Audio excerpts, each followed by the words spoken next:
আজকে ডিম আর আলু দিয়ে আমি ঘুগনি রান্না করব। সেজন্য ডিম সিদ্ধ করে লবণ দিয়ে সিদ্ধ করেছি, করে ছাড়িয়ে নিয়ে ভেজে নিয়েছি। তার সাথে অল্প কয়েক টুকরো আলু ভেজে নিয়েছি। এবার একটুখানি জিরে, শুকনো লঙ্কা আর তেজপাতা ফোড়ন দিলাম, দিয়ে পেঁয়াজ দিয়ে দিচ্ছি।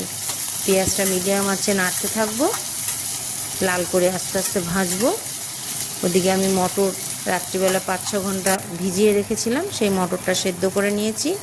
পেঁয়াজের মধ্যে একটু লবণ দিলাম, লবণ দিয়ে নেড়ে দিচ্ছি।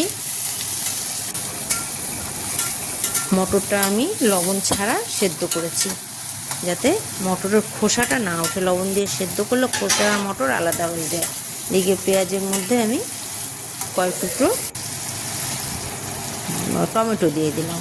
এবার গ্রেট করা রসুন দিলাম, আমি রসুন গ্রেট করে নিয়েছি। পেঁয়াজ, টমেটো এগুলোর সাথে গ্রেট করা রসুনটা মিশে যাবে। বাটি নিয়ে আমি আদাও গ্রেট করে নিয়েছি, গ্রেট করা আদা দিয়ে দিলাম। এগুলো আস্তে আস্তে এখন কষাবো।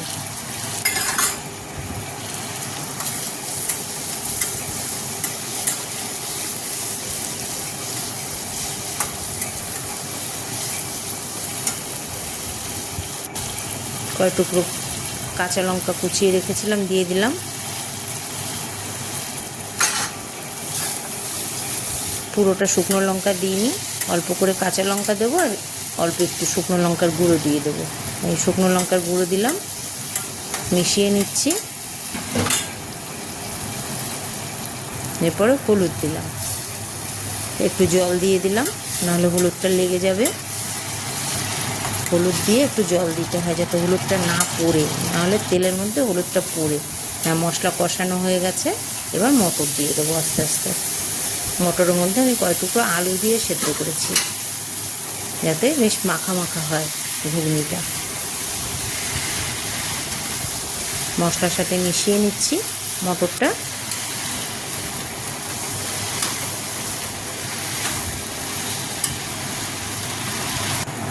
মেশানো হয়ে গেছে। এবার আলু ভাজা যে আলু আর ডিম ছিল সেটা দিয়ে দিলাম।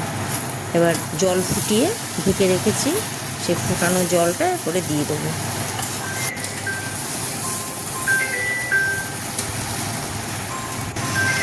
ফুটানো জলটা দিয়ে দিচ্ছি।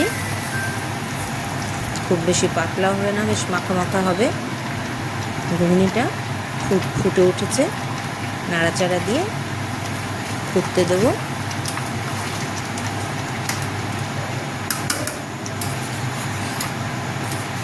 প্রায় হয়ে এসেছে ঘুগনি।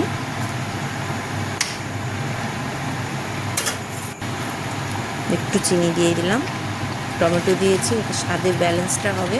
অনেকে ঘুগনিতে চিনি দেয় না, কিন্তু আমি টমেটো দিয়েছি তো তাই একটু দিলাম চিনি, নাহলে টক টক লাগবে। হ্যাঁ, ঘুগনি রেডি। এবার আমি পাউরুটি সেঁকে নেব। একদিক হয়ে গেলে উল্টে দেবো, আর একদিক সেঁকে নেব। দুদিকে সমানভাবে সেঁকে নেব। হ্যাঁ, পাউরুটির সেঁকা প্রায় শেষ হয়ে এসেছে। এবার আমি সবাইকে খেতে দিয়ে দেবো।